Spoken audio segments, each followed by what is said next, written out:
I'm Dano. I'm from Blackheart Designs.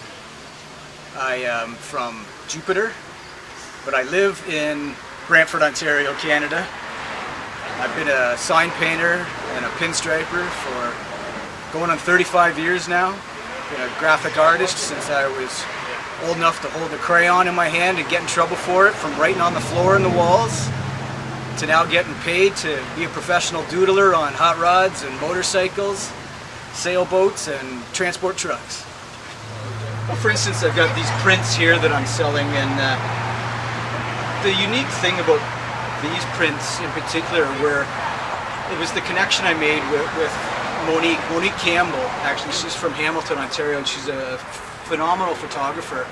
And I met her this day working for Claire's Harley Davidson from Port Dover.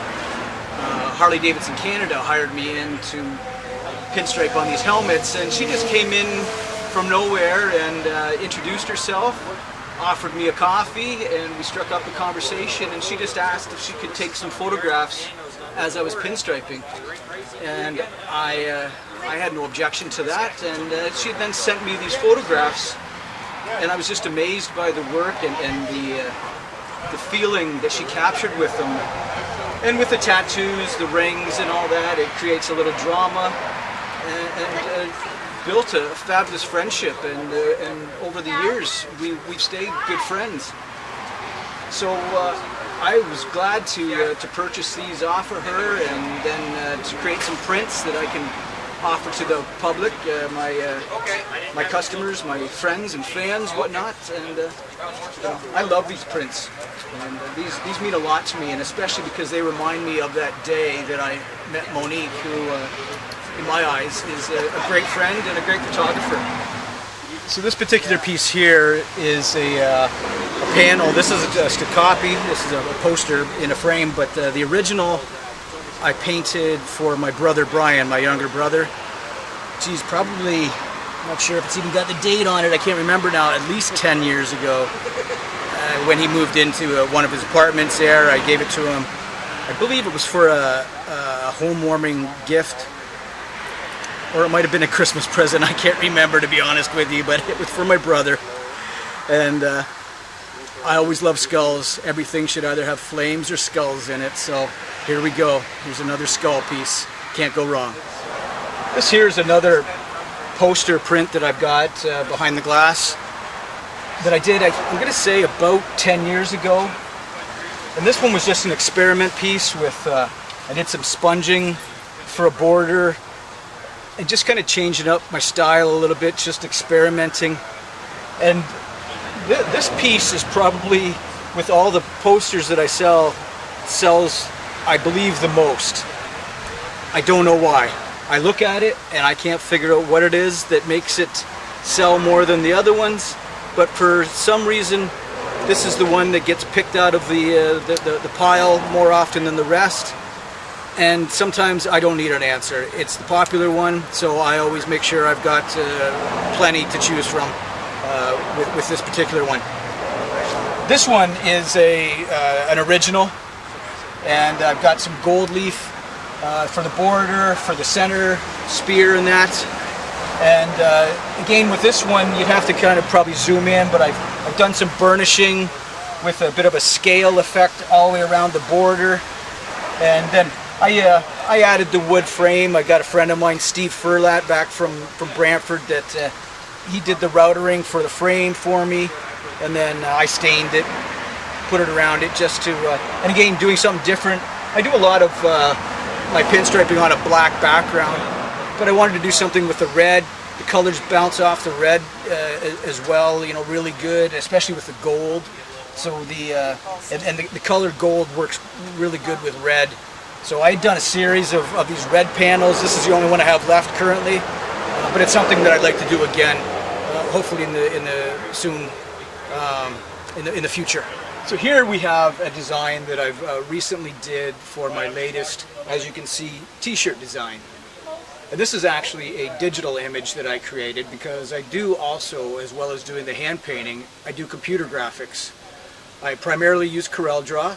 It's for myself, it's a real quick process using that format for designing. especially for the sign industry and the advertising, and I'm really comfortable using it. And so this was an idea that I had with the black heart in the background, and so for me to create the digital image which is necessary to then be able to send it to print is a real crucial factor.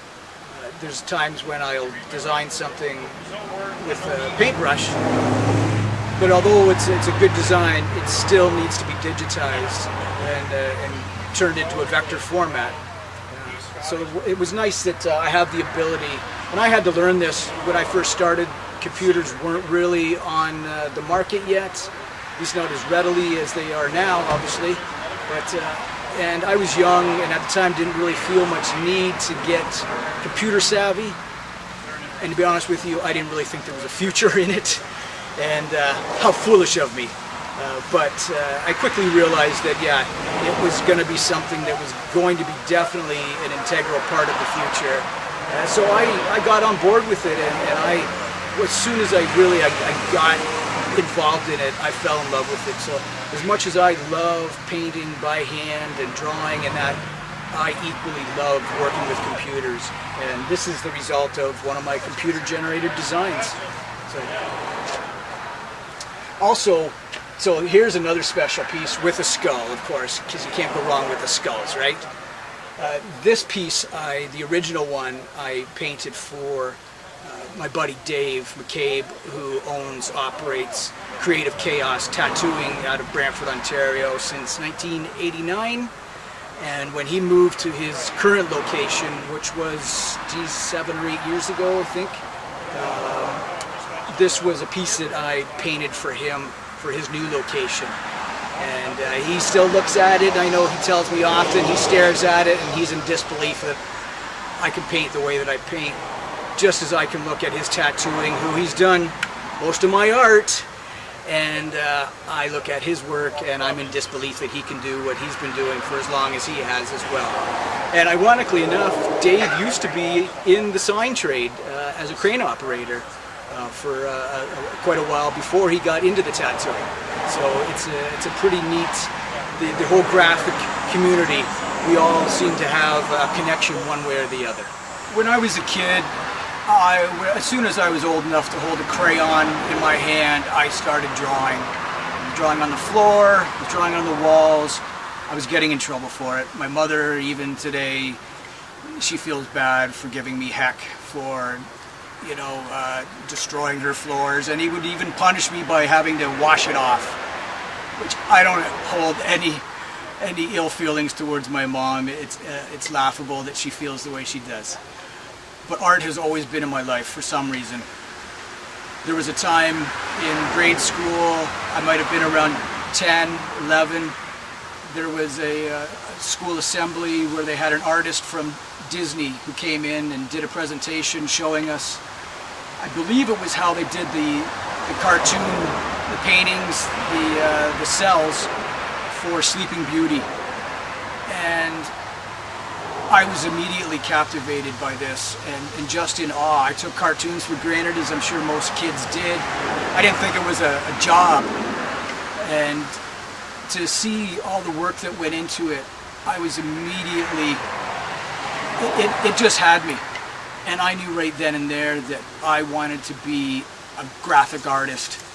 Not really even knowing what that term meant, but that word stuck with me.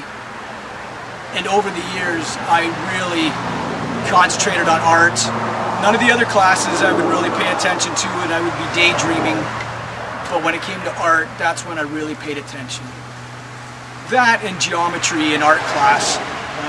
It was anything to do with a pencil, a compass, a ruler, and then, working with a paintbrush.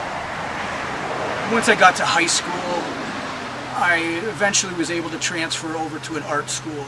And to transfer to that school that was specialized in graphic art, it was a game changer, because these teachers rather, they had been in the commercial world.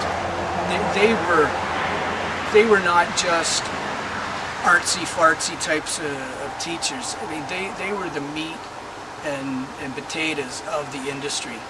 In particular, one of the teachers, he had a sign shop and a screen printing shop.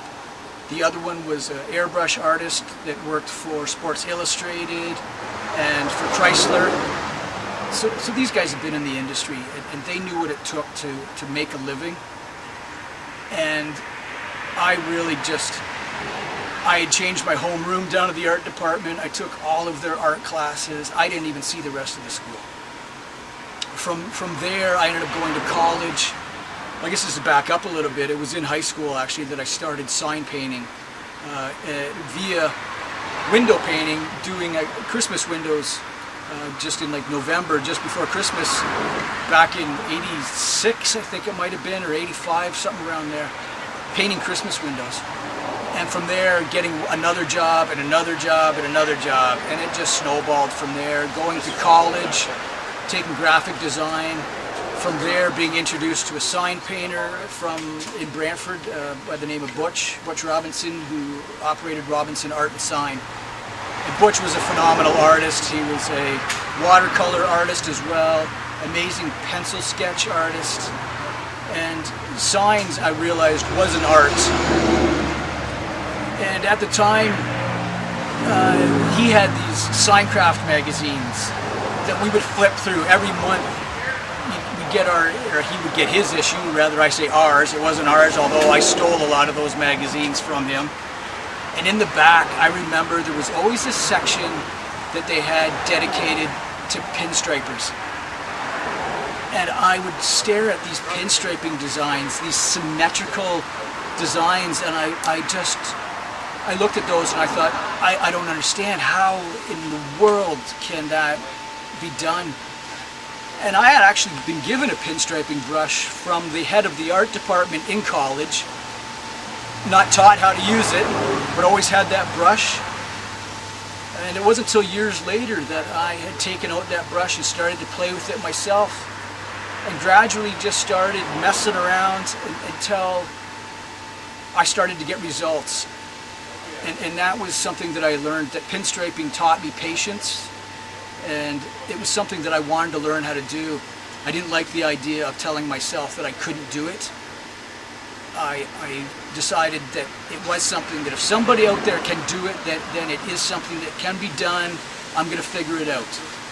I started looking towards guys like Bob Behenick, Zeke Lemansky, Willis Dormer, some of those guys doing just crazy designs, just over the top.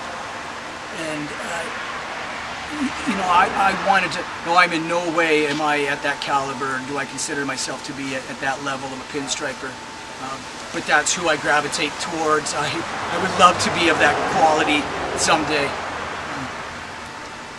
But I did learn how to at least get to this level, and there's still more to learn. There's always more to learn. There's always you can always be better, let's just say. The bar is just gets raised higher and higher and higher. I looked at my career over the years, and professionally I've been at this for about 35 years. And I had a commercial sign shop. I was, once the computers got into the game, I learned how to do illuminated signs, that sort of thing. But I always fell back on the hand painting aspect of this. And I love the paint, the one shot, the brushes, the smell of the paint. That end of it, it's like a woodworker, and you get into a wood shop and you smell the sawdust. That's all part of it. It's all encompassing. There was a time I started doing some workshops with a friend of mine, Rolly Gurton from Guelph. He and I did a number of workshops doing pinstriping and lettering, but I started to feel that I wanted to give back a little more.